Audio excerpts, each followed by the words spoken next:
Center for the evening.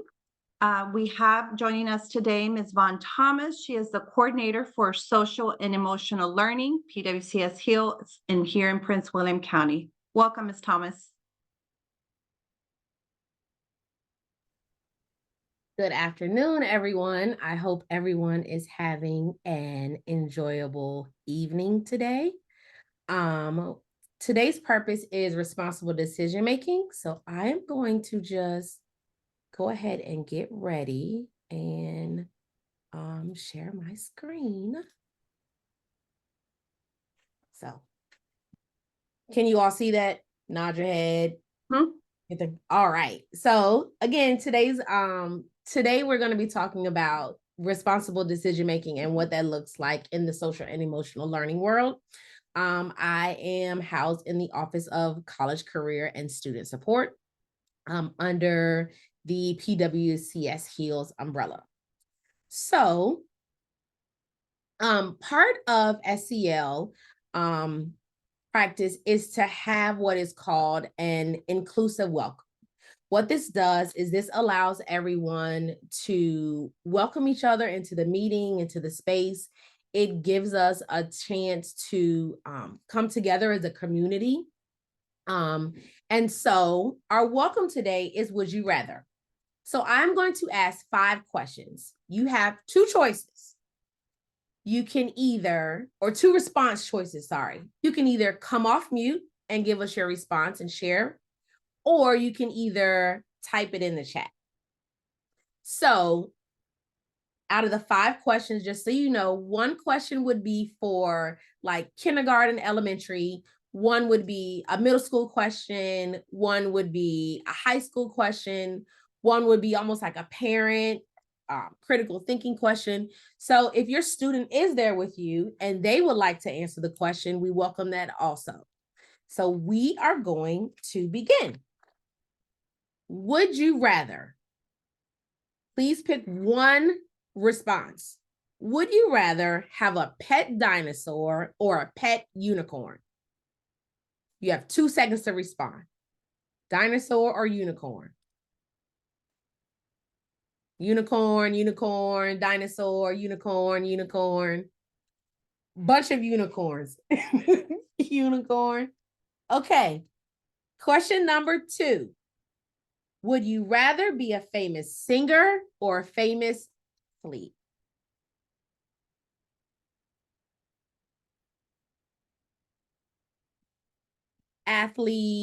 Athlete, singer, athlete. I would much rather be a singer.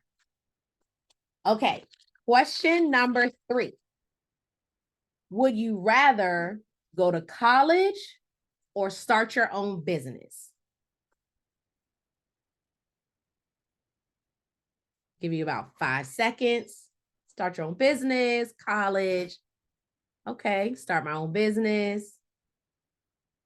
Okay, so there's a division in the answers. Question number 4.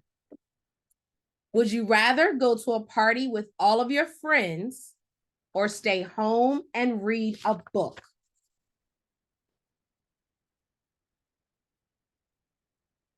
Stay home and read, stay home, party, stay home, stay home. Wow, a lot of readers. Go to the party. Okay. And the last question. I'm going to give you about 10 seconds. Would you rather be able to talk to animals or read people's mind? Give me the minds. Animals, mind, read people's minds. Okay, animals. Okay.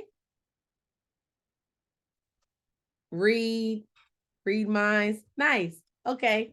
So that took us less than 3 minutes. And again, when we provide these inclusive welcomes and when teachers do things like this creates just an experience of acceptance, of respect, and just inclusion within the group of the community. What you should have noticed is that some of you had very different answers and some of you had the same answers. what you could do in a teacher could do in the classroom setting is they could take that and say, okay, everyone who said that they would like a pet unicorn, you're going to go to group A. Everyone who said they would like a pet dinosaur, you're going to go to group B and talk about what was the commonalities? Why did you choose that? What was the difference? So what it really does is, even though it's a fun little quick game, it encourages them to think critically and analyze the options presented to them. Sometimes you'll notice that some of the questions could be harder depending on the level of the student, and then some are easy, like unicorn, right? So it makes them evaluate pros and cons, and they have to make a decision based on their preference. So even something small as this is a part of responsible decision making. So we again, as Ms. Boyd said, we are under positive climate and culture objective 2.1, which is in the strategic plan. And it's just that PWCS will provide a learning environment which fosters inclusivity, connectedness, and encourages social and emotional wellness for all.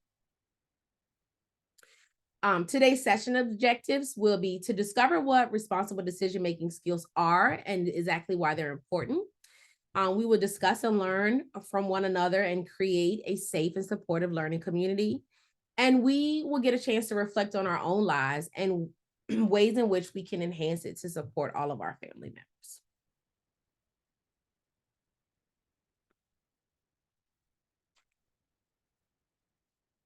So again, today's focus is on responsible decision-making for families and caregivers. If you have been to any of the other social emotional learning sessions, you will know that the focus on families and caregivers is key. The insights and perspectives that you all provide as families and caregivers are critical to informing, supporting, and sustaining all SEL efforts. Evidence-based SEL research suggests that programs are so much more effective when they extend into the home. And that the avenues for family partnerships include two-way communication. They include, helping caregivers understand the child's development, and caregivers meaning us in the school system. They also help teachers understand different family backgrounds and cultures. And it allows us to provide opportunities that families can come into schools, volunteer. It extends the learning activities and just discussion into homes. And then another thing that it does is it allows us to coordinate, excuse me, any family services with other outside community partners. The Castle framework has 5 competencies. They are self-awareness, self-management, social awareness, relationship skills. But today's focus is the responsible decision-making.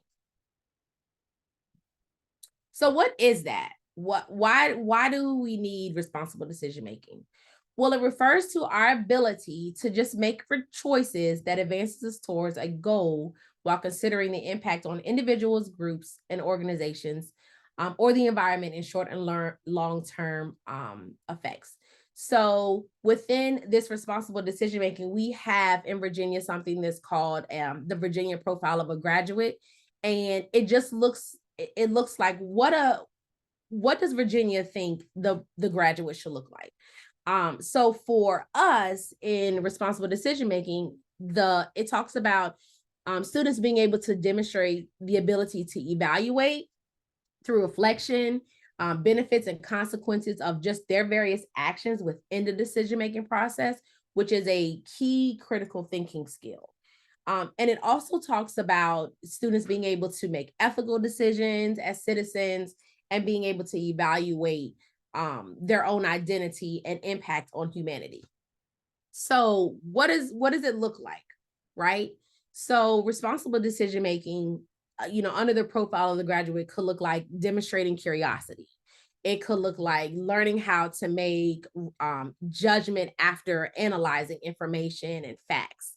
It could look like identifying solutions for personal and social problems. Recognizing just how critical thinking skills are useful both inside and outside of the school. And one of the big key things is it evaluates personal, interpersonal, and school impacts.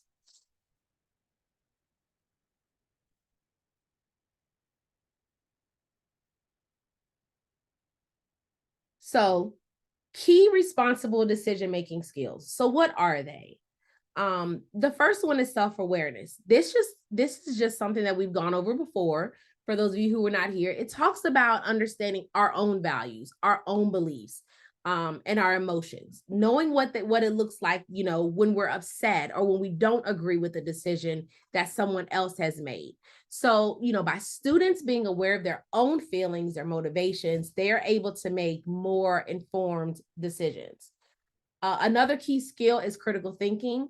This involves analyzing information, looking at various perspectives, and really evaluating outcomes of their decisions. It allows them to weigh pros and cons, identify logic, and again, allows them to be able to make, more reasoned choices. Um, Ethical reasoning, this involves considering their morals and values. This is where the impact of the home and the impact of their family is truly key. When it comes to making their decisions, it allows students to determine really what's right from wrong, and even sometimes fair and unfair. It allows them to guide their responsible choices, aligning with their personal values as well as society values. Another key in decision making is emotional regulation. How do you handle your emotions? Being able to manage emotions, especially in stressful or high pressure situations, is key. This prevents impulsive decisions and allows the student to be able to think more rationally. Another decision-making skill is problem solving. What does that look like? And I don't just mean math problem solving. I mean student problem solving. It allows them to be able to identify solutions that are, again, based on their values, what's best for them, what's best for the situation, other people. It allows them to choose the most appropriate course of action. And the last one is empathy. It really just involves understanding and considering others' feelings and perspectives. Students are able to take into account how their choices may not only affect themselves, but how it affects other people around them. They are able to make decisions that promote well-being, and it reduces the minimizing harm to others. So being able to have these key skills, being able to be self-aware of your morals and beliefs, being able to have ethical reasoning, being able to handle their emotions, being able to effectively problem solve, and having empathy and critical thinking are just 6 key decision-making skills. Now there are other ones that we could, talk about, self-management, and, even sometimes communication and relationship skills take effect when it comes to responsible decision-making. But these are just, key skills. So right now we are going to watch a video just about what it looks like in the school and how you as a family and caregivers can assist schools with responsible decision making. Students are able to make decisions by developing the ability to analyze situations, able to understand the implications of those situations, and even sometimes the consequences. As parents and educators, we are able to help them think through all parts of the problem when they're not understanding. So again, we're just going to take a moment to watch students and decision making. While you're watching this, I really want you to think about the emotions that you may feel while watching this, and think about one thing you didn't know or that you didn't think of when it comes to responsible decision making. If you're able to, please write it down, because I do want to take a moment to just recap once it's finished. Every child will face innumerable decisions throughout their lives. Will they make constructive choices that will help them build a successful life? That will depend on their ability to analyze situations, understand ethical implications, and evaluate consequences. Their decisions will affect their own well-being and that of others.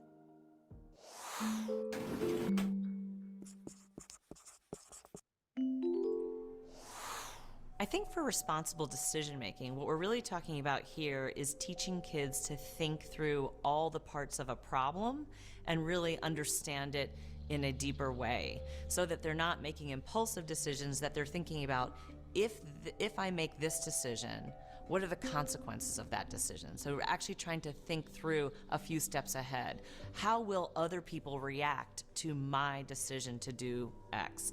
That's actually involving your social awareness and your relationship skills as you're thinking through your responsible decision making. When you're thinking about responsible decision making, we have to think too, as adults, how much do we help kids make decisions? We have a lot of kids in college and young adults, anxiety and depression's through the roof, and I think there's a lot of kids that turn into adults that aren't sure how to make a decision on their own. So the idea as teachers and parents of supporting our kids in decision making and also letting them deal with natural consequences of their decisions when we know it's not going to hurt them, of course. And again, it's case by case and it depends on age, but it's really important to think about us as scaffolding them, but we want them to be able to eventually make independent decisions that hopefully are the right ones for them. Having conversations after they make their choice, why did you choose that? What could you have done differently? Was that the best choice? And really allowing them to construct their understanding or verbalize the way that they made that selection. Sometimes it may be because it was enticing, or because you thought it would be fun, or they thought it would have a certain outcome, and that may really give us some insight on how do we present choices? What choices can we present that in the end really gives us what we're looking for? Because choice allows growth and opportunity. As we think about discipline or consequences, really having our young people think through what happened, why did I do what I did, how did that make others feel, and then what's appropriate for me to do now, both in terms of having a consequence, but also to repair the damage. So if a young child is in trouble for being disruptive in the classroom, we could just give them a timeout, or we could actually help them understand, why is that actually a problem? What is the teacher's experience like when she's trying to teach a lesson and you keep on being disruptive? How would you feel if you were trying to communicate to a group of 25 kids, but one student kept doing that? And what can we do to let that teacher know that we understand how she must feel and that we're sorry about that? They're much more likely to really reflect on that and not do it again, and to apologize appropriately, than had they just been sent out or lost recess or just excluded from instruction as a timeout. So it's really important for discipline that we give kids opportunities to analyze the situation, to reflect on the different perspectives, and to repair that damage, so that they're more likely to internalize the lessons that can be learned from these conflicts and not simply just repeat it again or just get angry.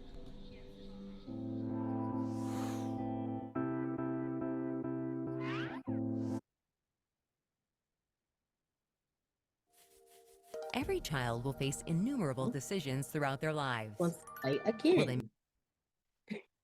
So when we are thinking about just the importance of responsible decision making and that video, is there anything that you saw that was an aha moment for you?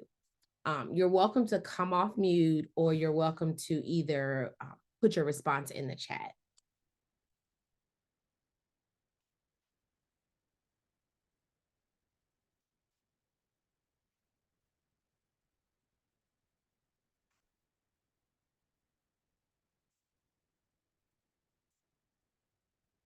No one?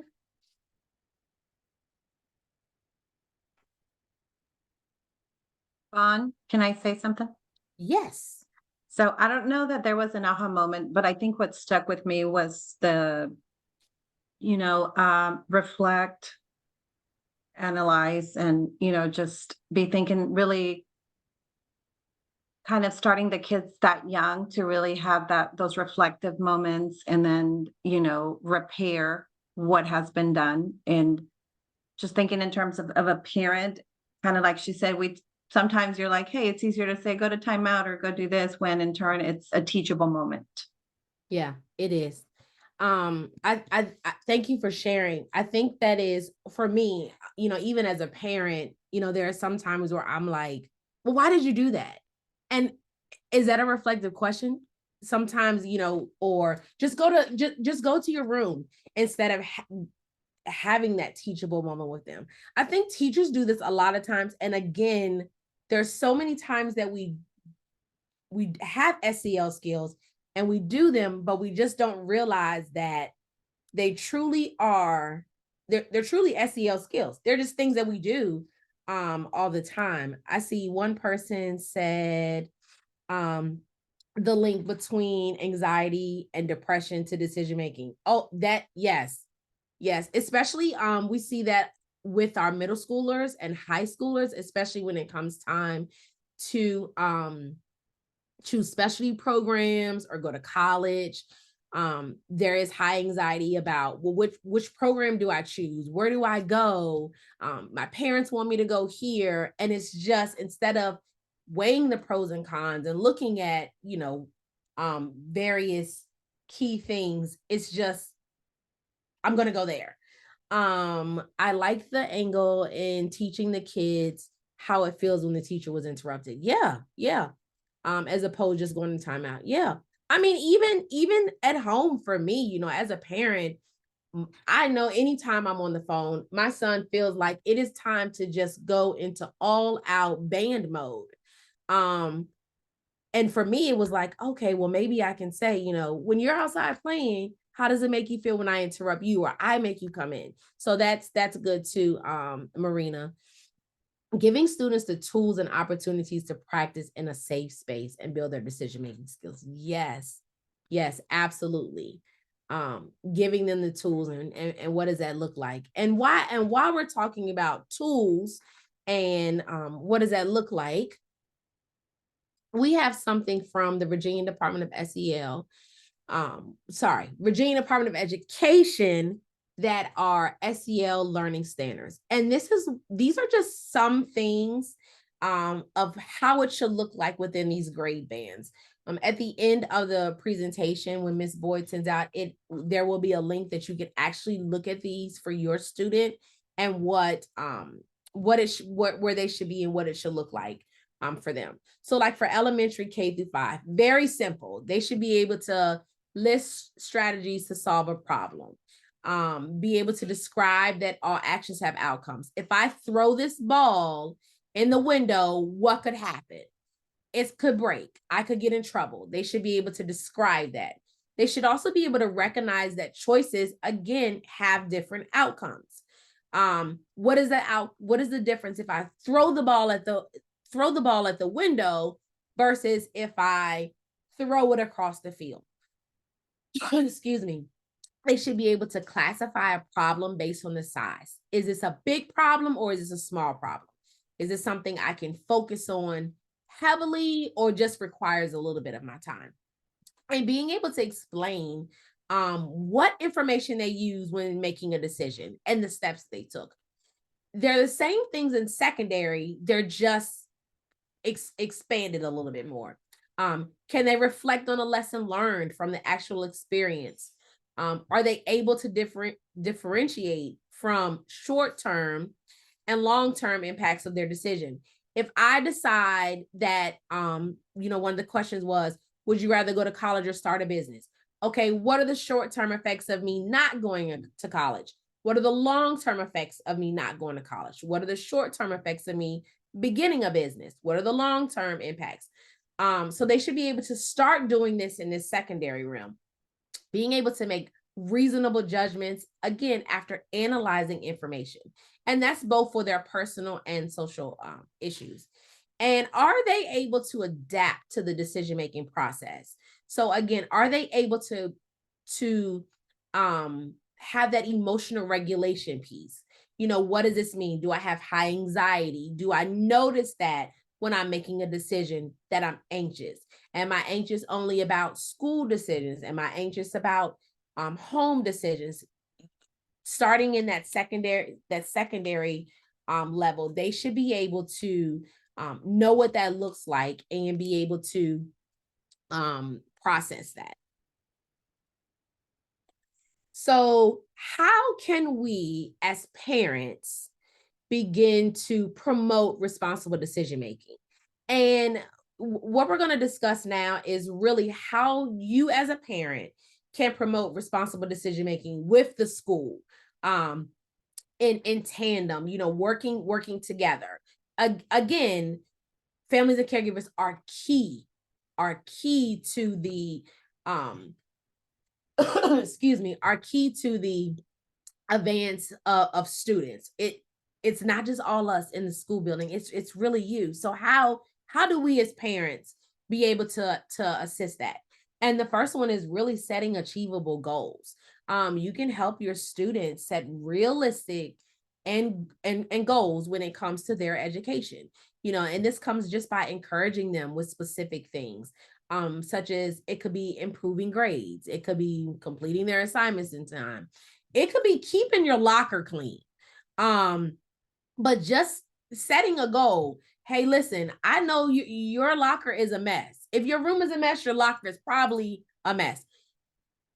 How about for the 9 weeks, we commit to you keeping your locker clean? Or how about for the 9 weeks, we commit to you turning in at least one class assignment? So setting goals that they are able to achieve. Creating expectations, clear-cut expectations for them when it comes to their school performance, discussing the importance of, especially for our older students, attending school, attending class, for our elementary kids, completing homework, even keeping our hands to ourselves at recess, just creating those expectations, and they're clear so that they know what is expected of them when they go to school and what could happen, what is the outcome if they're not. Being involved in school. I will say this every time we meet for family engagement. It is so important for you all to be involved in school. That's active parent involvement in parent-teacher conferences. It could be events. It could be workshops. It could even just be, hey, I just want to go with you to lunch. Be involved. Know what's happening in the school. Participating in the decision-making process. Working with the school to address any concerns that you have. Again, you are important. You are the voice for your student. And participating in that decision-making process is key. When I was a counselor, I would always tell my parents, anytime there's a meeting, anytime get on Zoom, get on the phone, but be a part of that decision-making process when it comes to our kids. Another thing could be, finding out who your school's parent liaison is, getting in touch with them, joining the school PTO. If you don't have time, then maybe it could be doing something at home. I know when I was in the school building, there were a lot of times where I would have parents to say, just what could I help you with? Sometimes it would be them just coming and filing papers for me, just them being in the school and their student knowing that, oh, my parent is an active participant in this school. My grandma, my uncle, my aunt, my foster mom, it didn't matter. It just made a difference in that child and how they felt about the school. And start encouraging critical thinking. Instead of giving them solutions or telling them what to do, have them to start thinking about it. When you're faced with a problem, how do you approach it? Okay, so your friends decide that they don't like you today. What are you going to do? Instead of giving them the solution, have them think about it. Do I go to school? Do I have a conversation with them about it? Do we fight about it? Do I get on social media and bash them? Have them start, making those critical thinking decisions that teach them how to make decisions. And really the last one is just allowing choices. Giving them the choice that helps them develop their decision-making skills. And I mean age appropriate choices, especially for our secondary students. Do you want to be in band or chorus? I may want my child to be in band, but maybe that's because I know that they can't sing, but they want to be in chorus. Allow them to have a choice in what school looks like for them. Extracurricular activities, you know, they may want to join robotics. That may not be your thing as a parent, but that could be their thing. So just giving them choices when it comes to what school looks like for them.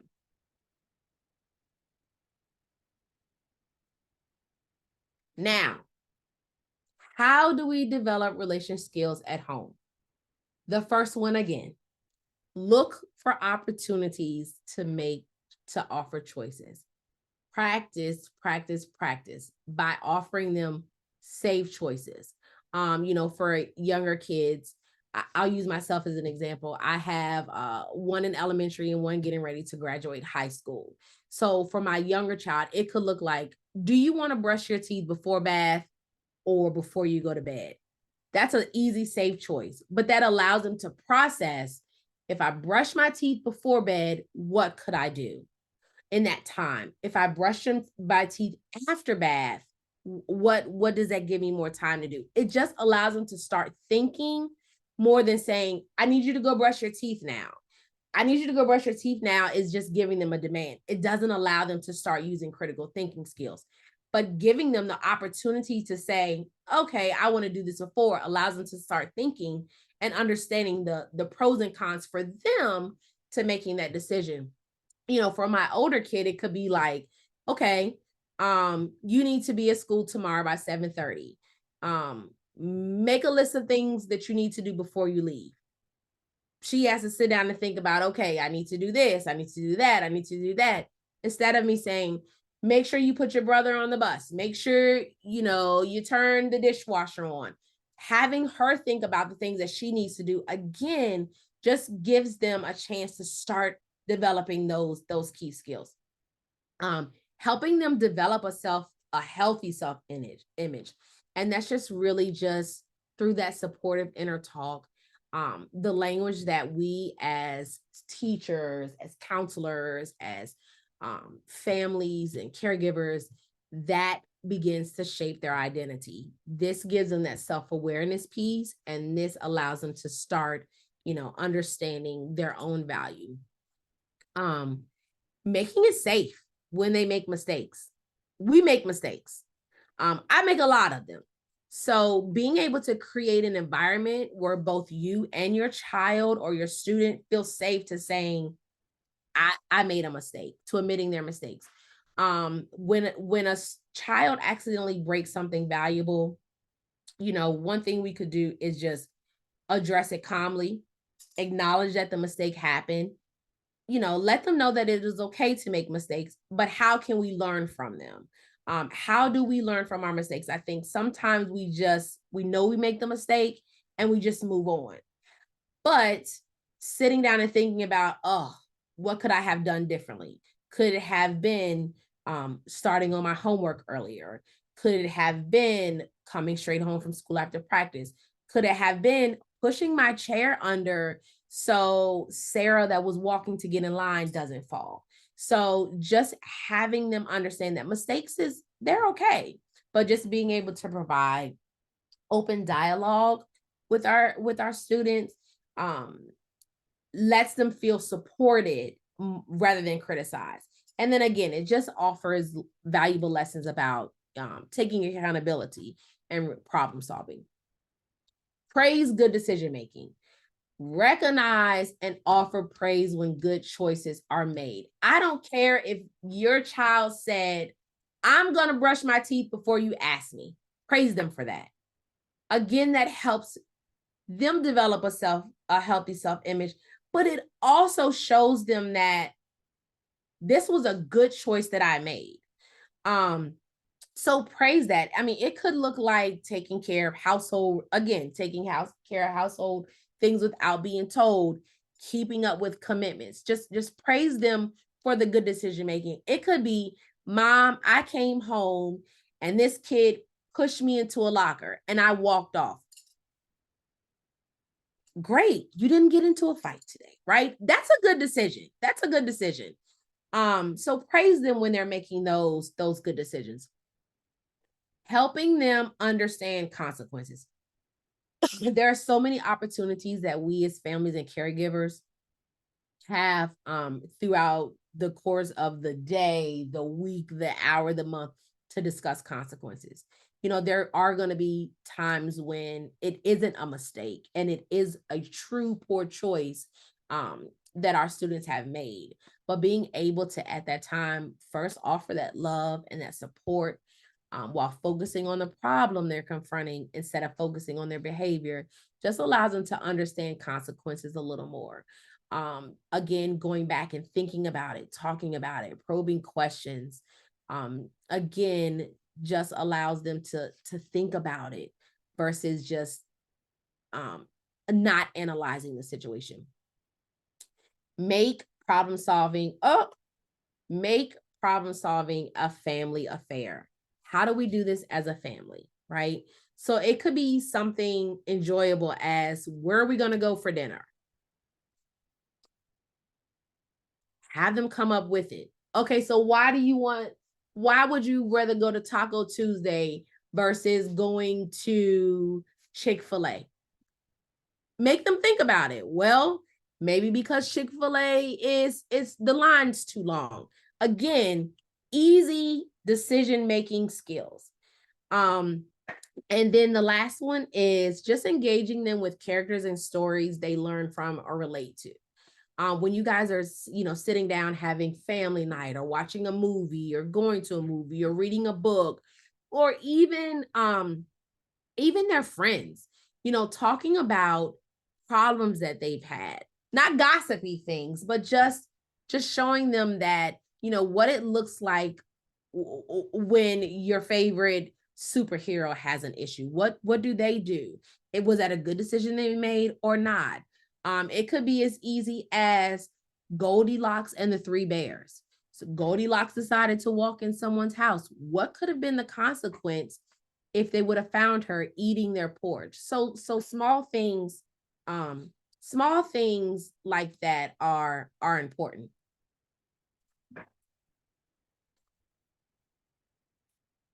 So, in turn, everyday routines offer opportunities. Again, family meals, bedtime routines, playtime, all of these things offer time for you to incorporate decision-making skills. It allows students and children to really express their thoughts and feelings with you, which is their safe space, essentially. And just having them do these things, picking out, what they want to wear to school, participating in household tasks, are just different ways that we as parents and caregivers can, have opportunities for students to practice their SEL skills.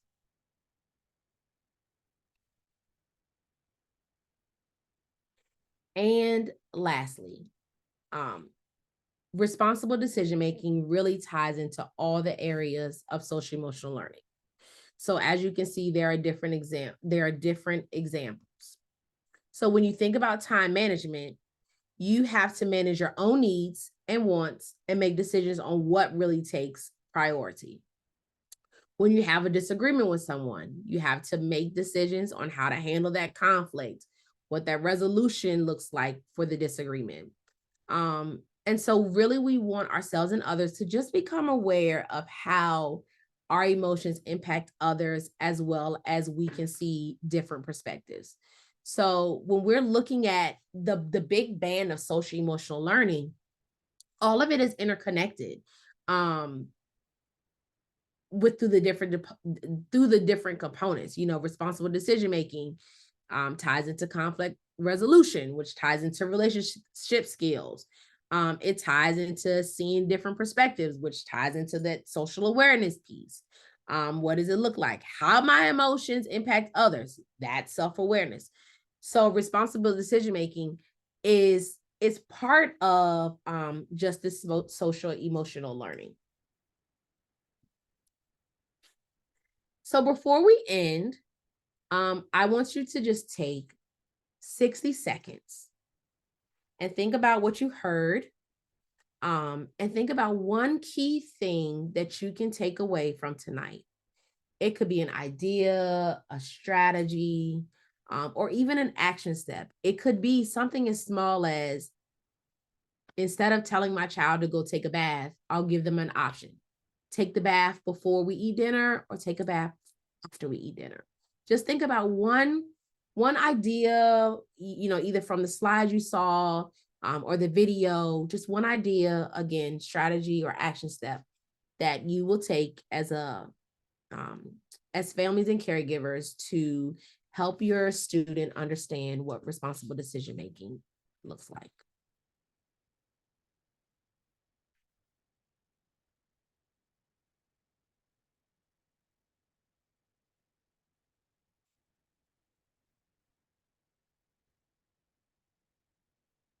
Making goals, modeling. That's a good one. It's hard sometimes. Discussing the why in storybooks.